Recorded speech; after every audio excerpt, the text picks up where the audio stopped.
I'm just saying it like it is. You shouldn't be rude to others, you know.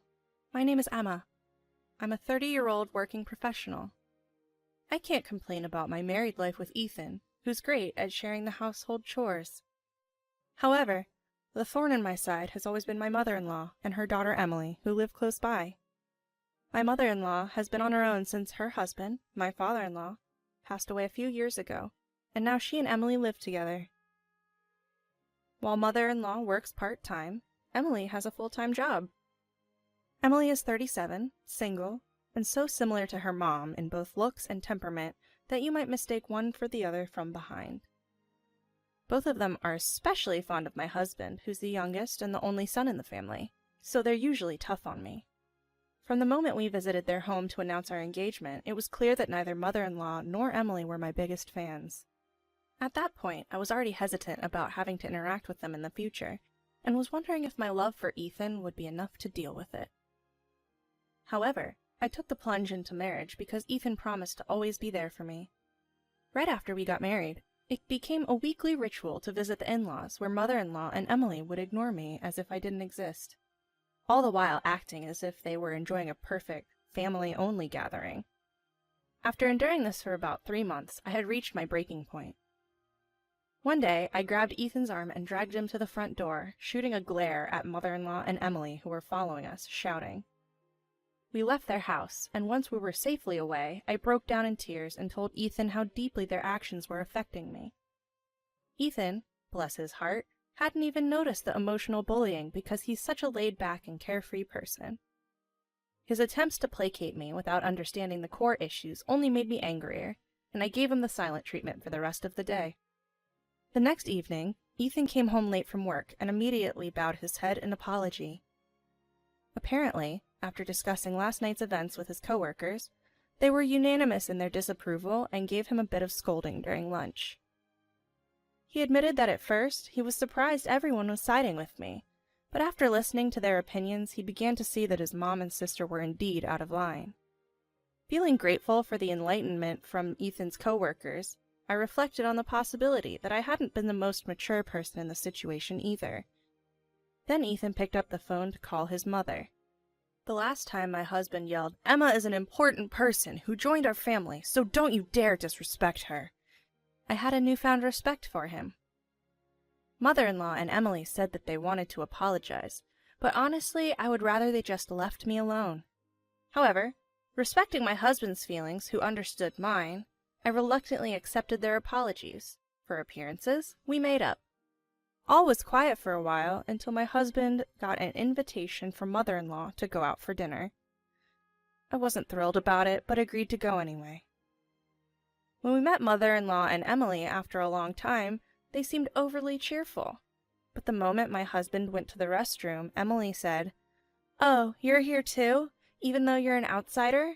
I told my brother today was a family-only dinner."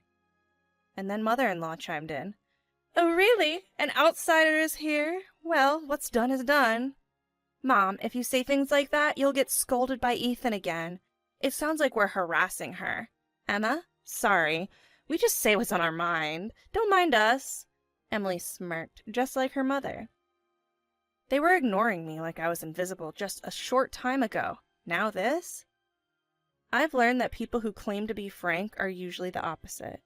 Mother-in-law and Emily kept emphasizing the word outsider, clearly unhappy about being reprimanded by my husband. Ah, a change in tactics, I see. I quickly understood their intent. If they can't ignore me, they'll use their words to push me away. Whether they had a strategy meeting or were in sync, this mother-daughter duo was very much alike. On the dinner table, mother-in-law, Emily, and my husband had matching bowls and chopsticks, while I was given worn-out dishes and disposable chopsticks. "Sorry, we thought this was a family-only dinner, so we didn't prepare for outsiders," mother-in-law said, forcing a smile. My husband sharply retorted, "Mom, did you forget to prepare for Emma, or is this intentional?" Caught off guard, mother-in-law stammered, I just forgot to buy it." Quickly, Emily also apologized, but the moment my husband turned away, she glared at me. As we began eating, Emily suddenly stood up and announced, I have some news today. I'm getting married. Seeing the surprise on my face and my husband's, mother-in-law gleefully said, "He's such a wonderful person, you know. He's got an impressive job, so I thought it's fine to approve of this relationship." It was as if she was bragging about her own love life. Emily's boyfriend is a salesman from a company that her office deals with. He was charmed by Emily's efficiency at work and asked her out. In reality, Emily is a career woman who looks good in a suit. At first glance, she appears to be highly talented, so the story seems believable. "I've never had issues getting married, you know," Emily continued. "It's just that my personality is so straightforward, almost masculine, that guys are intimidated by me. Oh, I'm so jealous of Emma. Emma is, you know, the type guys want to protect. Like she can't live without a man. She just radiates that vibe. Ethan has always been weak for that type, so I'm really jealous. I don't have a manipulative bone in my body." Emily went on. "He's the type who can see the real me, you know? He thinks I'm cool. Right, Mom?" "Absolutely," mother-in-law chimed in. "And besides, he's not the type to tattle on my son with paranoid accusations, so I can relax. When you get married, I'll move in with you, of course." As joyous and celebratory as they were, mother-in-law and Emily didn't miss a beat in belittling me. I was so taken aback that I was at a loss for words. Mother-in-law then added, "Our family is growing again. Ethan, you should come back too. Life is better when it's just family." Emily quickly replied, "Mom, that's terrible. But you, Ethan, and I can say anything because we're family. But Emma is an outsider. It's rude to say such things." To which mother-in-law also said, "You're right. It's rude to an outsider. Sorry." I was so frustrated I had to fight back tears. Just then, my husband calmly put down his chopsticks and muttered, "This family is messed up." He stood up, ignored mother-in-law and Emily who tried to follow us, left his parents' home, and put me in the car. Inside the car, my husband said, "I'm really sorry." "As long as you understand, that's all that matters," I replied. I couldn't meet his gaze, and tears followed. Several nights later, mother-in-law and Emily showed up at our doorstep unannounced. "I'm so sorry. I know it's irrational, but I felt like you stole my son. And that just got under my skin. Please forgive me." "I'm sorry, too. I have a soft spot for my younger brother, and I took it out on you," they both said, bowing deeply in apology at our front door. Confused by the sudden turn of events, I looked over at my husband, who seemed just as bewildered as I was. I couldn't shake the feeling that they had some ulterior motive, so I wasn't ready to forgive and forget so quickly. "If something like this happens again, I don't think I'll be able to forgive you," I warned them. "We get it, we really do," they both echoed, bowing their heads once more. Even after mother-in-law and Emily left, I felt uneasy, but my husband looked relieved. Looks like they finally get it. If only that were true. Maybe Emily's upcoming wedding changed her. Perhaps, once she's a daughter-in-law too, she'll get where I'm coming from and make an effort to get along. Trying to convince myself, I pushed down my lingering doubts. Turns out, all my concerns were unwarranted. Mother-in-law and Emily became noticeably nicer to me. When Emily introduced her fiancé, the dinner went off without a hitch. No passive-aggressive comments or anything. Her fiancé seemed as genuine as Emily claimed, a really good guy. Thinking her change of heart might be his influence, I genuinely celebrated her upcoming wedding. Then, mother-in-law asked for my help preparing meals for my father-in-law's memorial service, where many relatives would gather. I would have dreaded this before, but I felt differently about my in-laws now and agreed to stay overnight for cleanup. The morning of the event, I felt a slight headache and some chills. I had no fever, but I didn't want to risk spreading a cold, so I consulted with mother-in-law. She urged me to come, promising she'd also take precautions, so I headed over. When I got there, nearly 20 relatives had gathered. After the memorial service, my husband got called back to work due to some emergency. He left in a hurry, and I stayed at my in-laws' home, serving tea and snacks to guests. The post-service dinner was lively. I was bustling around, carrying drinks and food, and doing the dishes. When I glanced around the living room, I noticed my mother-in-law deep in conversation with relatives her own age. Emily, meanwhile, was busy with her phone and had disappeared into her room. Several female relatives on my father-in-law's side helped out, but neither my mother-in-law nor Emily lifted a finger. By the time it got dark, the party was over and the relatives left, although a few of the men had passed out from too much drinking. I was alone in the quiet living room, cleaning up in the kitchen. I had been too busy to think about it earlier, but my headache and chill from the morning had come back. I started to feel dizzy and thought about calling it a night and going home. Just then, my mother-in-law and Emily came into the living room. The moment our eyes met, my mother-in-law said, "Oh, you're still here? You're not very efficient, are you?" She continued, "Well, why don't you just go home? You've been itching to leave, haven't you? The rest is family time. Ethan will be back soon, and we don't need outsiders like you around." "What do you mean?" As I asked, Emily started laughing. "You still don't get it, do you? You're just a maid here. How funny! Ethan is part of my and my mom's family, not yours. But hey, you've been entertaining. We'll call you again to be our maid." Confused by Emily's contradictions, I asked, "If I'm an outsider, then what does that make your fiancé?" Emily retorted, "What? He's family because I chose him. Just because you're not wanted here doesn't mean he's an outsider. Seriously? You're so clueless." Rolling her eyes, my mother-in-law chimed in, "We've told you can go. Why don't you take those drunk guys with you on your way out?" She gestured with her hand as if shooing me away. This is the third time this has happened. I was livid, both at myself for being deceived twice, and at the two of them. The urge to throw whatever was close to me overwhelmed me. Yet, I was so dizzy I couldn't speak, and their mocking faces looked distorted. Feeling my body temperature rise rapidly, I stopped cleaning and stormed out of my in-laws' house. Only a few steps out, I started feeling extremely dizzy, and my knees gave out. I collapsed right there. That's when Susan, a neighbor I'd seen a few times, rushed over frantically. "Hey, are you okay?" She cradled me and spoke to me. In my fading consciousness, I muttered, "Please, mother-in-law, Emily, let me rest," and then blacked out. I thought I heard her scream, but then I lost consciousness and I don't remember what happened next. When I woke up, I was in a hospital bed. Susan had called an ambulance in a panic, and people from the neighborhood had gathered around my in-laws' house. Apparently, I had a fever close to 104 degrees Fahrenheit, and it was said that it could have been much worse had help arrived any later. Turning to my husband, who was crying by my bedside, I asked, "Who's your family?" And then I went back to sleep. After being discharged, my husband and I visited my in-laws' house at my request. I had made up my mind during my recovery.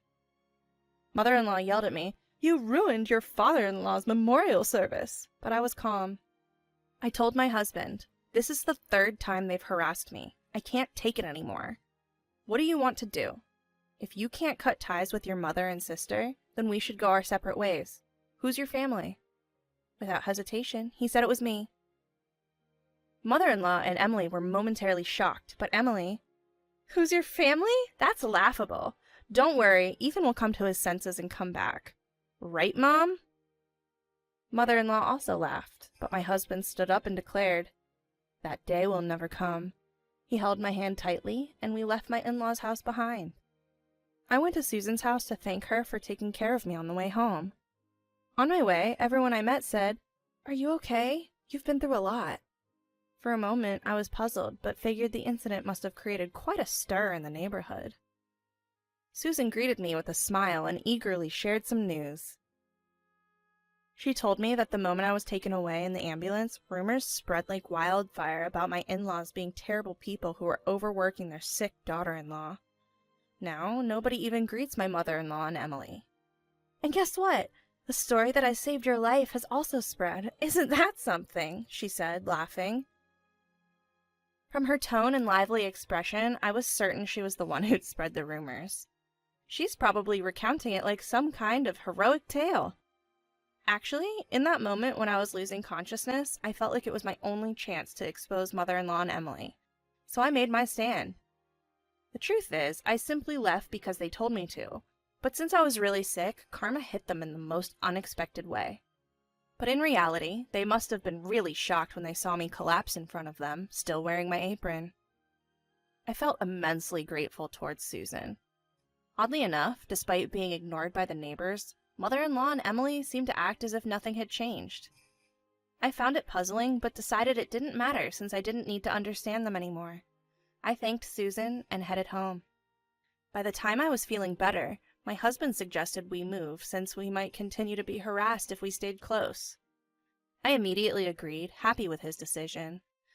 Just when I thought it was all over, something more surprising happened. As we were preparing for the move, the doorbell rang. Standing there was Emily's fiancé, bowing his head through the monitor. We invited him in. After taking a deep breath, he said that the engagement was off. Then he slowly began to explain why. Apparently, a few weeks after the memorial service, Emily visited his house in tears, claiming she was being misunderstood by the neighbors due to false accusations from her sister-in-law. And then, she and her mother moved into his place. Emily couldn't handle any household chores, leaving it all to her mother. But that wasn't the worst of it. My mother-in-law followed them around everywhere, constantly offering unsolicited advice while never contributing financially. She even planned to tag along on their honeymoon. It didn't stop there. Whenever Emily stepped away, her mother-in-law would make cutesy voices at her fiancé and cozy up to him. Fed up with their behavior, the fiancé called off the engagement. Initially, Emily and her mother-in-law threatened legal action. That's when the former fiancé of Emily's, David, stepped in. My parents did some digging, and it seems you've both been lying to me. If you're planning to sue, we will expose all your past behaviors in the appropriate setting. We will also talk to my brother and his wife, he said. Faced with this, Emily and her mother-in-law were at a loss for words. Hearing this story, I finally understood why they were so brazen that day. They probably thought getting married would absolve them of any of the local gossip. Emily had already quit her job, dreaming of a blissful married life. With the engagement off, she tried to get her job back. "The company can't run without me," she often boasted, expecting a warm welcome. However, her return was flatly denied. "This is what I heard from her coworkers," David continued. "I had thought Emily was a high-achieving professional woman, but she was anything but. She made frequent mistakes and had no self-awareness, often blaming her colleagues. Pretending to be carefree, Emily often made insensitive remarks and was cruel to younger female staff behind their backs. When Emily showed up and asked for her job back, the victims spoke out one after another. A small Me Too movement erupted at the office, leading to Emily leaving the company in a fit of rage. After listening to the whole story, my husband said, "If your mother and sister are asking for compensation in the divorce case, I'll be happy to assist." But David immediately shook his head. No, I just came to say hello. I've heard you've been through a lot too. Glad you're doing better." We both deeply bowed our heads to David. Word around town is that mother-in-law and Emily are still living together in the same house, but apparently they're not getting along anymore. "Kicked out of the company, and you're still useless." "Trying to seduce my boyfriend, you old hag!" They're constantly yelling at each other, I hear. We'd finished our move and even changed our phone numbers, so we were relaxed, perhaps too much so. Suddenly, we heard that Emily showed up at my husband's office. It was during lunch break, so he took her to a nearby diner. Right as she sat down, she started complaining. "Moving without telling us? That's so unfair," and then began to badmouth me, mother-in-law, and her ex-fiancé. She even said, "I'm sick of that home. Let me move in with you." Of course, he immediately refused. Emily persisted. "Emma just doesn't get it. I'm pretty easygoing. We'll understand each other eventually." To which my husband responded, "My family consists of Emma. You're an outsider." As Emily began to retort, looking frustrated, my husband interrupted, "If you show up again, I'll call the police. Tell your mother as well," and quickly left to go back to work. I was so relieved that my husband stood firm against Emily that I hugged him from behind without thinking. It seems mother-in-law and Emily will continue to yell at each other while remaining inseparable bad buddies, and I quietly swore to myself to protect my own family.